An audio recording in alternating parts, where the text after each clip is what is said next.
Zeynel Abidin Allah razı olsun özünden. Taban Peygamber aleyhissalatu vesselamın sülalesinden, kocası ola. İmam Zeynel Abidin hayır etti.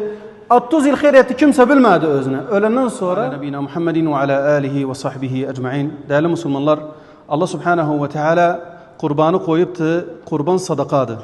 Onlardan da birisi Peygamber Efendimiz sallallahu aleyhi ve sellem buyurdu. Dedi kurbanı kesmek Allah Subhanahu ve Teala fakirler de miskinler koyuptu özüne. Onlardan birisi Peygamber Efendimiz sallallahu aleyhi ve sellem buyurdu. Dedi davu mardakum bis sadaka.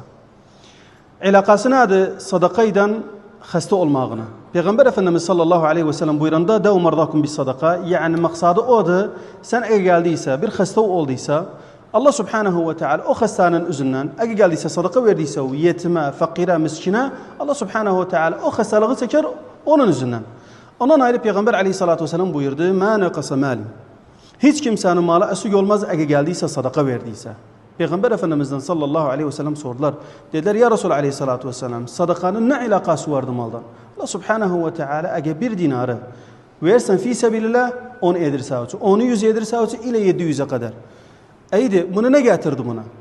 Allah Subhanahu ve Teala öz zengindi. Allah Subhanahu ve Teala buyuranda innemas sadakatul fukara vel mesakin fakirler de miskinler koyup özünü. Yani çok miskin vardı, çok fakir vardı, çok yetim vardı, gözü kapıdadı. Seni bekleri istiri gelesen et veresen özüne, para veresen özüne, yardım edesen özüne. Peygamber Efendimiz sallallahu aleyhi ve sellem buyurur. Dir her kim bir dula yardım ettiyse, geceni kıyamiliyeli kılıptı, sebbahe de oruç oluptu, kırmaksız.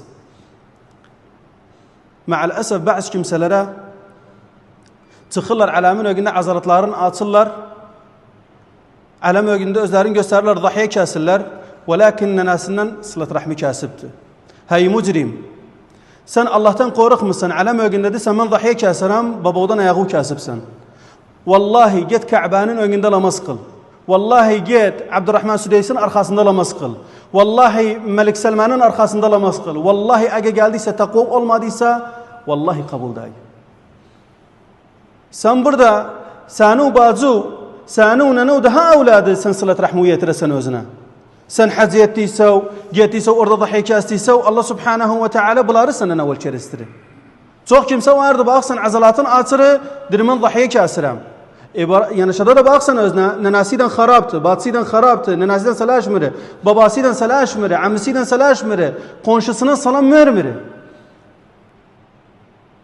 Müslüman insan evvel kere etrafındakileri doğrulasın, ondan sonra geçsin yazdı hayır etsin, story andırsın, alem ögünde azalatını çıkartsın. O bir hayırlı sen etsin özüden Allah'ın arasındadır. Velakin sende daha evleviyet vardı. Evleviyet nedir? Evleviyet geldiyse sana komşudur, bazıdır, nenavdır, kardeşidir, ammudur. Sen bunları razı eyle, sana bunların daha fazla hakkı vardı üzeri var.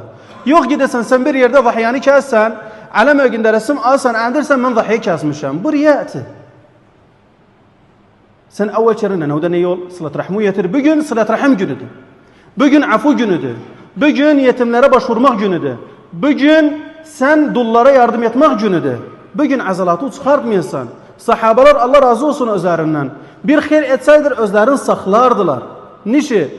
Zeynel Abidin Allah razı olsun özünden. Taban Peygamber aleyhissalatu vesselamın sülalesinden, kocası ola. İmam Zeynel Abidin hayır etti. 30 yıl hayır etti, kimse bilmedi özüne. Ölenden sonra alem bildiler İmam Zeynel Abidin hayır edir. Hayır budur. Riyadan özünü çekesen. Ve Müslüman insan bu günlerde özünü hayırdan kesmesin. Ya hun olsun hayra, dula yardım eyle, yetime yardım eyle, sılat rahmu yetir, nenavdan barış, bazudan barış, kardeşudan barış. Hatta Allah Subhanahu ve Teala affetsin seni.